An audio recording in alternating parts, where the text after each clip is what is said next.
हैं बुढ़ा जो देखन में चला, बुढ़ा न मिलिया कोई। अगर दूसरे के बुराई को देखना है तो आप पहले अपने बुराई को देखो, तो पता चलेगा आप बुरे हैं या दूसरा कोई बुरा है। इसीलिए कहते हैं भावना में भाव न हो तो भावना बेकार, भावना में भाव न हो तो भावना बेकार, भावना में भाव हो तो भव से बेड़ा पार, तुलसी भव से बेड़ा पार हो। भावना में भाव हो तो भव से बेड़ा पार, तुलसी भव से बेड़ा पार। सब भाव से गाइए और हाथ उठा के गाइए। श्री राधे। पीछे वालों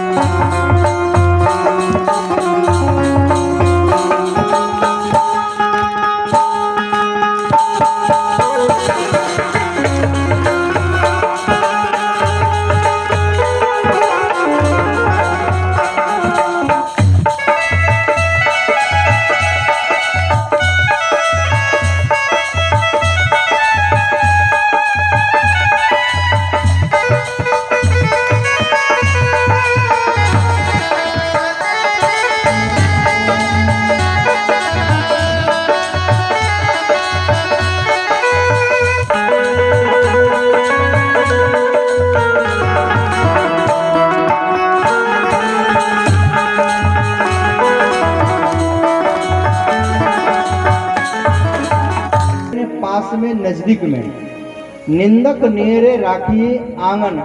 निंदा करने वाले को कहाँ रखना चाहिए? तो पास में रखना चाहिए। और कहाँ रखना चाहिए? तो आंगन में रखना चाहिए। निंदक नेरे राखिए आंगन। आंगन में कैसे रखना चाहिए? तो कुटी छवाए। कुटी छवा में क्या? झोपड़ी घर। जो आपका निंदा बुराई शिकायत कर रहा है उसको अपने पास में रखो, आंगन में रखो और आंगन में उसके लिए घर बना दो। ये कौन कह रहे हैं? कबीर दास जी कह रहे हैं जो आपका निंदा बुराई शिकायत कर रहा है उसको अपने पास में रखो, आंगन में रखो, आंगन में झोपड़ी बना दो, घर बना दो, उसमें रखो और उसमें उसको भोजन दो। और आंगन कहाँ होता है? जब आप घर से बाहर निकलते तो आंगन में निकलते हैं। और जैसे ही आप आंगन में निकलेंगे आपका बुराई निंदा बुराई शिकायत शुरू कर देगा। और जब तो ये पहला पंक्ति का अर्थ है। दूसरा पंक्ति ध्यान देना, बिन साबुन पानी बिना निर्मल करे स्वभाव। जैसे आप देखे होंगे कोई स्त्री बच्चा को जब जन्म देता है तो उसको तेल से, साबुन से, पानी से साफ किया जाता है। कोई स्त्री जब बच्चा को जन्म देता है उसको तेल से, पानी से, साबुन से साफ किया जाता है। या कोई गैया बछड़ा या बच्चा को जन्म देता है तो वो गैया अपने जीभ के द्वारा वो बछड़ा या बच्चा के शरीर में जो मल मूत्र लगे रहते हैं उसको जीभ से चाट चाट करके वो साफ कर देते हैं।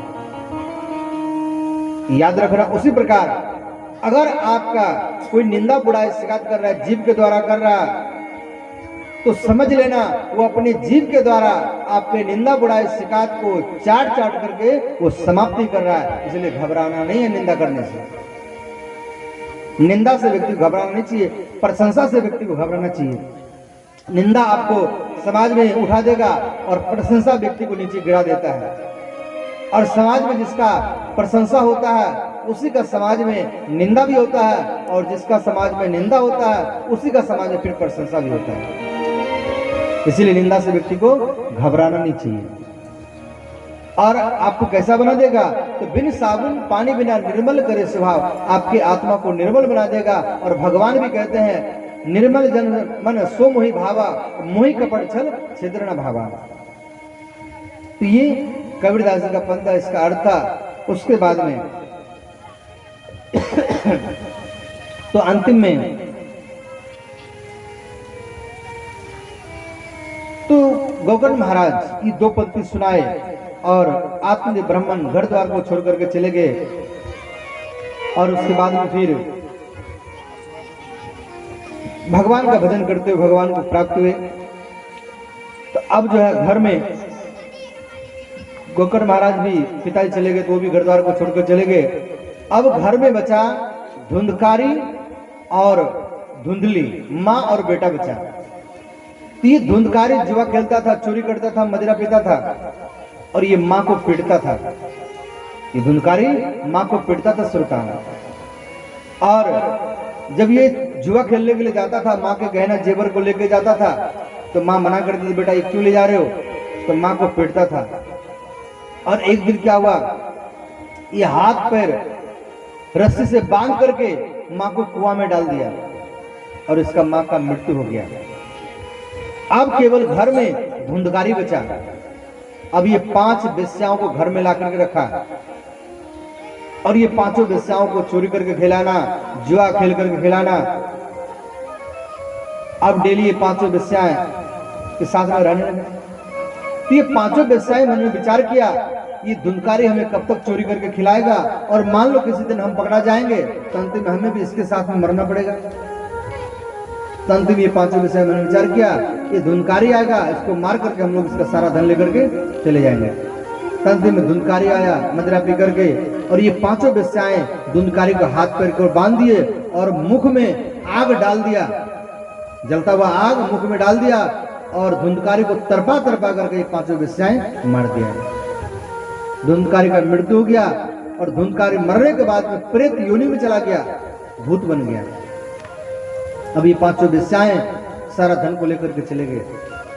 अब गोकर्ण महाराज को मालूम पड़ा कि हमारे घर में अब कोई नहीं बचा, तो अपने घर के शांति के लिए वहां गया में 100 बार पिंडदान किए।